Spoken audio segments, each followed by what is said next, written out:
Habari ya wakati huu ndugu yangu, kwa mara nyingine tena nakutana na wewe na leo unajifunza sababu nyingine ambayo inapelekea ongezeko la single mothers kwenye jamii.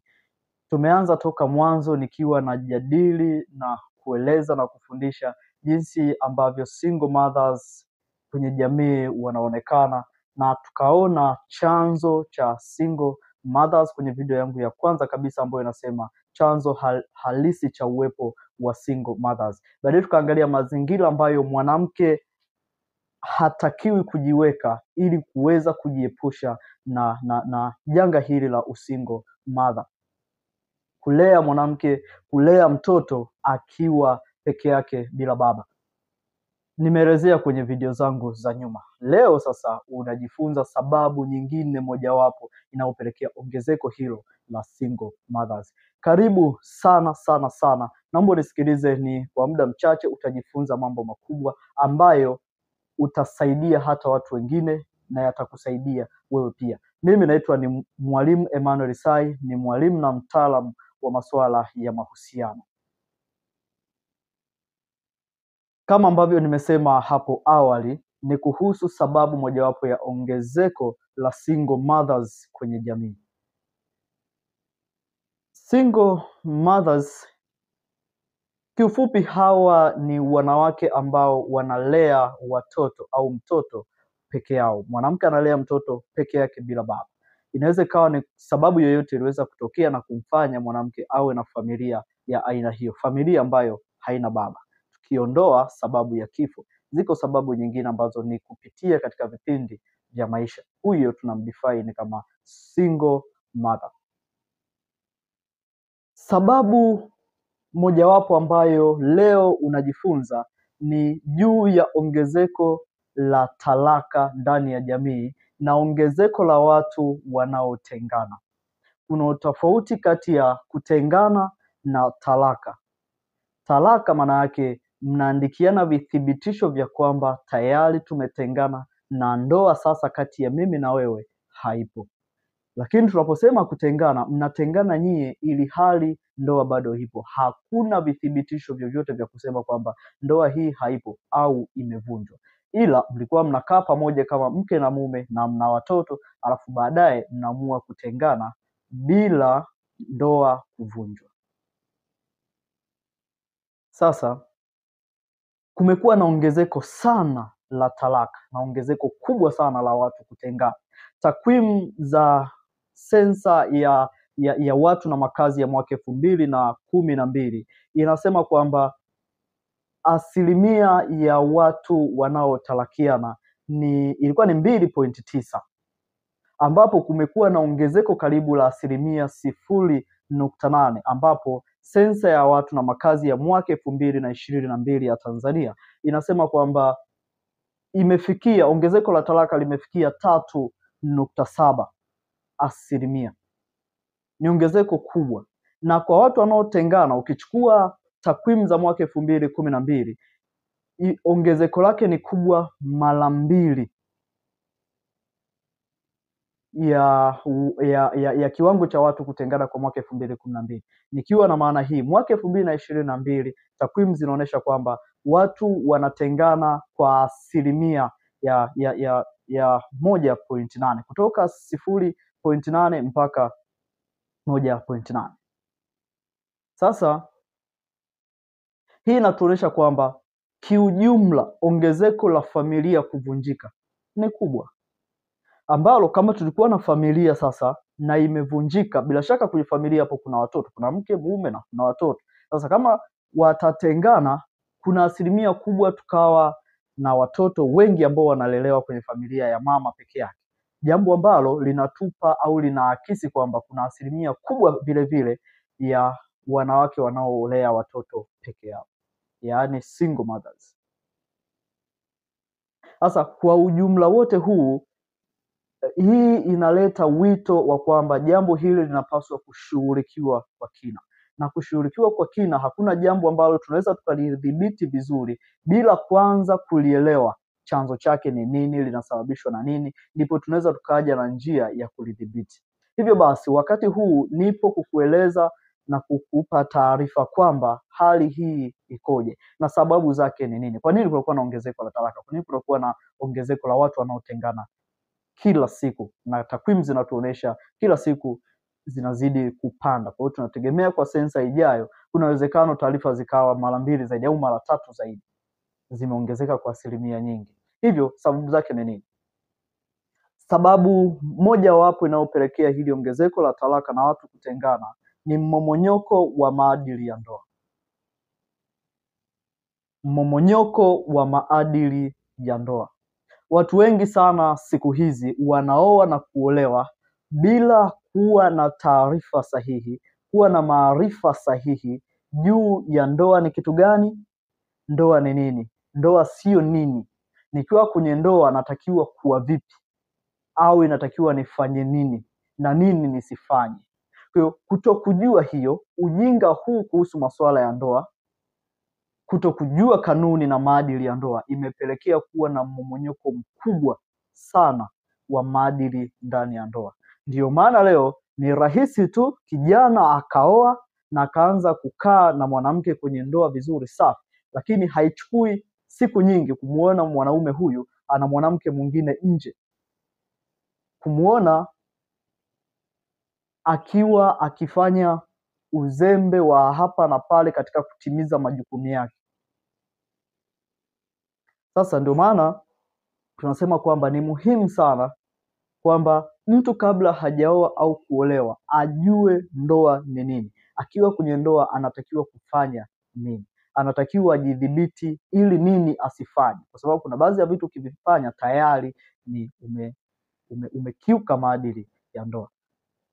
Na hata neno la Mungu linasema kwamba ndoa na iheshimiwe na watu wote, na ikiendelea kusisitiza kwamba malazi yake yawe safi, kwa maana waasherati na wazinzi Mungu atawahukumia adhabu. Maana yake ni nini? Ni kwamba tunaposema ndoa iheshimiwe na watu wote, wewe mwenyewe ndani ya ndoa unapaswa kuiheshimu ndoa yako.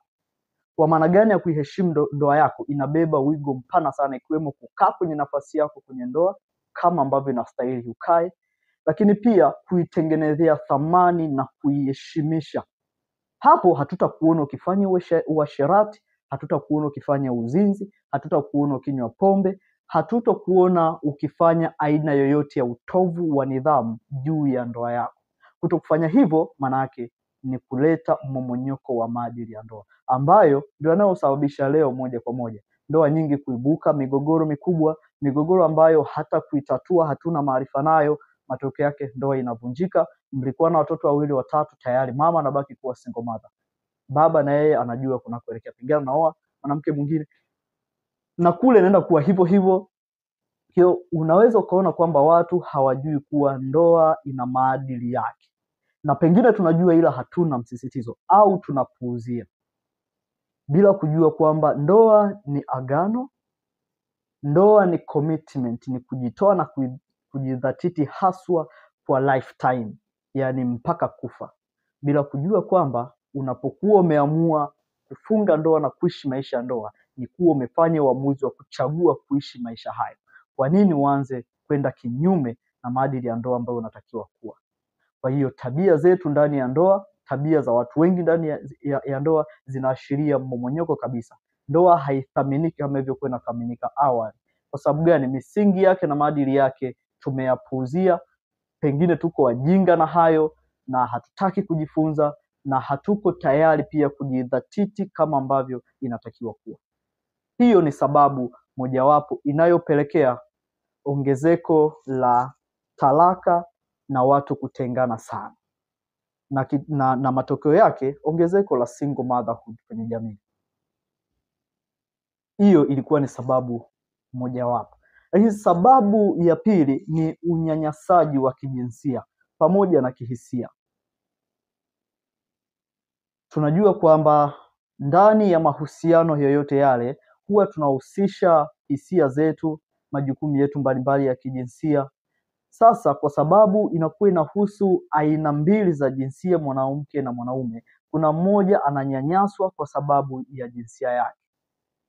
Kwa mfano, mgawanyo wa majukumu sasa hivi ya kikazi na shughuli mbalimbali ndani ya ndoa, mpaka sasa kila mmoja yuko dilema. Kila mmoja hajui mwanamke anatakiwa kufanya nini, mwanamke anatakiwa kufanya nini, nani akae kwenye nafasi yake na nani akae hapa.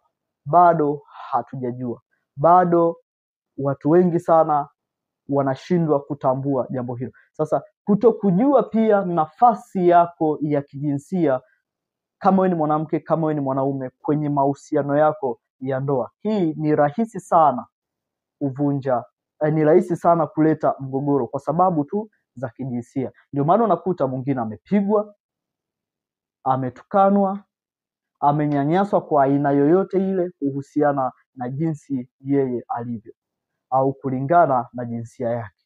Ndio maana mtu anapoguswa na kunyanyasika kijinsia, ni rahisi sana kutengeneza maumivu ya kihisia, kutengeneza trauma ambayo baadaye sasa inapunguza commitment, kujidhatiti, na pole pole unaanza kuona kwamba hii ndoa inaanza kuishiwa nguvu na baadaye inavunjika kabisa.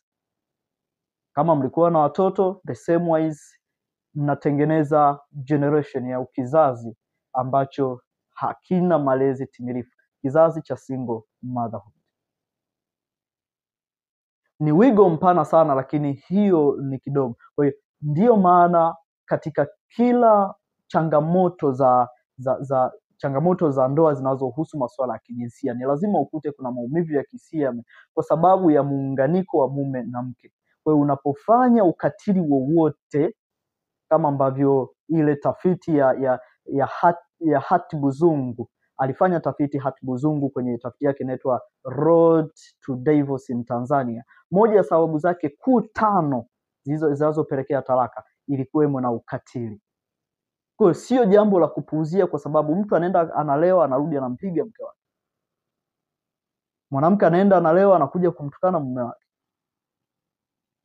Unaona ni kwamba ina wigo mpana jinsi ambavyo unyanyasaji unaweza ukatokea, lakini ni sababu mojawapo.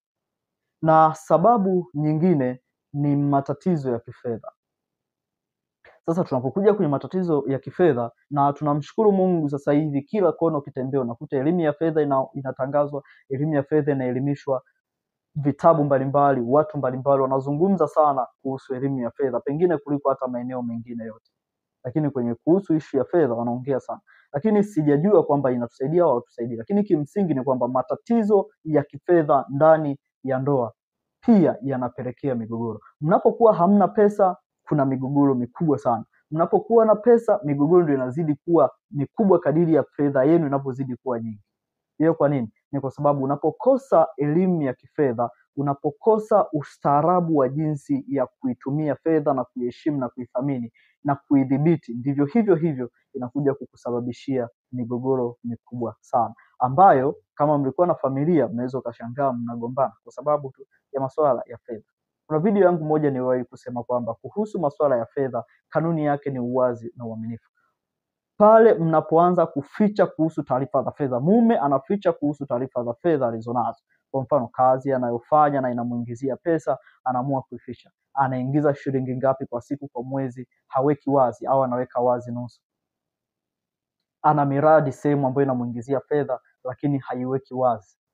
Kuna pesa fulani anazipata kutoka sehemu fulani, haziweki wazi. Anaweka wazi chache, zingine anaficha, anasema labda kwa ajili ya yeye binafsi, kwa hiyo mezani nitaweka kidogo. The same mwanamke anaweza akawa na kazi yake na majukumu yake. Kuna sehemu anapata fedha, labda kuna kikundi anapelekaga hela, baadaye anavuna. Kuna sehemu anakopa, anafanya hivi. Haweki wazi kwa mwenzi wake. Matokeo yake ni kwamba siku inaonekana kwamba kumbe kuna fedha kiasi hiki umezificha. Kwa sababu kama utaendelea kuficha, ipo tu siku utajulikana, na siku utakayojulikana ndio siku utakayoleta trouble. Kwa ni bora tu kuwa wazi na mwaminifu kwenye issues zinazohusu fedha, kwa sababu nyinyi tayari ni mke na mume, nyinyi tayari ni familia. Kwa hiyo ili kuepusha migogoro itakayokuja baadaye, na ukumbuke kwamba kila mgogoro mdogo ni kama tofali moja kwenye jengo. Kwa hiyo baada ya matofali 2000 3000 tayari una jengo kubwa sana. Kwa kila mgogoro mdogo mdogo unakuja unajikuta unatengeneza mgogoro mkubwa ambao unapelekea unavunja ndoa yenu, unavunja umoja wenu, baadaye mnatengeneza kizazi cha single motherhood. Mwanamke anabaki kuwa single motherhood, analea watoto wa peke yake, mwanaume unaenda sehemu nyingine, unaoa mwanamke mwingine, unaendelea na maisha mengine. Halafu sidhani kama lengo ndo lilikuwa hilo. Mara nyingi tunapofunga ndoa, tunapoamua kujumuika na mwenzetu kutengeneza familia, lengo huwa sio kuachana, lengo huwa sio kutengana. Lengo letu ni kutengeneza familia na kutimiza kusudi la Mungu kwenye ndoa yetu. Lakini baadaye inakuwa hivyo. Kwa nini? Nani alaumiwa? Alaumiwe Mungu au sisi wenyewe, kwa sababu hatujaamua kujifunza na kuweka mikakati thabiti kuhusu masuala ya fedha ndani ya familia. Kwa matatizo hayo ya kifedha na migogoro hiyo ya kifedha ina garantii kubwa sana kama hautokuwa makini na kuamua kujifunza na kuwa mwazi na mwaminifu, kukuharibia ndoa yako. Hizi nimezitaja karibuni sababu 3 ambazo zinapelekea talaka na kutengana. Ingawaje tuna sababu nyingi sana, hata zile ambazo unadhani ni ndogo mno, lakini huo unajua kwamba zinaweza zikaleta madhara makubwa sana. Kwa hiyo na sababu nyingine naweza nikaongezea jinsi ambavyo mnahusiana na watu wengine. Yaani mnapokuwa kwenye mahusiano yenu, aidha mahusiano ya kawaida au mahusiano ya ndoa, ni kwamba huwa jinsi mnavyohusiana nyie tunajua, lakini kuna watu wengine pia mnahusiana nao. Kwa kuna watu ambao wanahusiana na ndoa yenu. Ndio maana Paulo anasema kwamba ndoa na iheshimiwe na watu wote. Akiwa na lengo gani? Kwamba ile ndoa haiko kwenye kisiwa, hamko nyinyi wawili tu duniani, kuna watu wengine wanawazunguka. Baba, mama wanawazunguka, kuna wajomba, kuna mashemeji, kuna mashangazi, kuna watoto wenu, kuna watu wengi wanawazunguka, wanaizunguka ndoa yenu. Kwa hiyo sio kwamba watakuwa hawaioni, wanaiona na watakuwa kuna namna wanavyohusiana nayo na nyinyi mnavyohusiana na watu wengine. Kwa hiyo mahusiano yenu na watu wengine au na ndugu zenu na marafiki zenu yanapaswa kuwa ya kufuata protokali ya kindoa, ya kufuata maadili ya ndoa, ya kufuata itifaki ndani ya ndoa. Sasa unaweza ukakuta kuna baadhi ya familia unakuta baba influence yake kubwa inatoka kwa ndugu zake. Yaani ndugu zake ndio waamuzi wa mwisho wa masuala yake ya ndoa. Au mama, tuseme mke unakuta maamuzi yake yote anayoyafanya ndani ya ndoa ni maamuzi ambayo yanatokana na maamuzi ya mama yake. Yaani mama akasemaje kuhusu hiki ndani ya ndoa yao.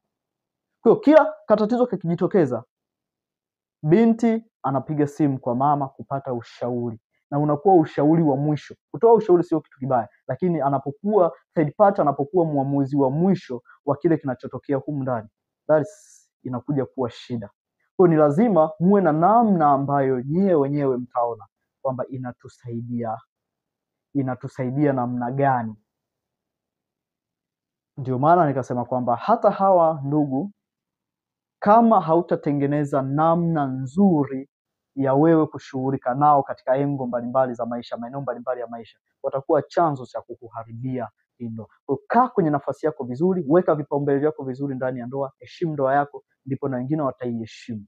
Hivyo basi kupunguza ile kiwango cha kutengana, kiwango cha migogoro, ili kutokuleta kutengana, kutokuleta talaka, eti kwa sababu mama amechangia au kwa sababu baba amechangia sisi ndoa yetu kuvunjika, au kwa sababu tulikuwa tunamsikiliza sana baba, tunamsikiliza sana mama, kuna rafiki fulani tunamsikiliza sana, fulani akisema basi ndo imemaliza, akifanya ndo amefanya uamuzi. Hapana, kaa kwenye nafasi yako vizuri, fanyeni maamuzi ya mwisho ninyi wawili. Hii itawasaidia sana katika kujenga kilicho cha kwenu na kuliko kubomoa.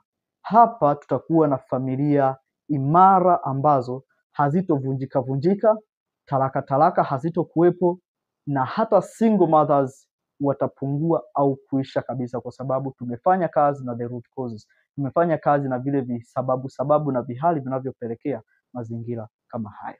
Ninazo sababu nyingi sana za kukuambia, lakini leo nimekupa hizi chache kubwa sana ambazo kama utazifanyia kazi utaona zinakupa matokeo makubwa sana. Na hata kama ametokea mtu mwingine anahitaji ushauri kutoka kwako, basi utakuwa na maarifa ya kutosha kumshauri juu ya kitu kilicho sahihi na namna ya kuenenda na vitu vya kuepuka, ili yeye asije akasababisha kuingia kwenye mgogoro na akavunja ndoa yake. Mimi naitwa Mwalimu Emmanuel Sai, ni mtaalamu na mwalimu wa masuala ya mahusiano. Kama kuna kitu umejifunza, tafadhali niandikie kwenye komenti hapo. Unaweza ukalike na ukasubscribe na ukashare na watu wengine kile ambacho umejifunza leo. Bye bye, mpaka wakati mwingine tena.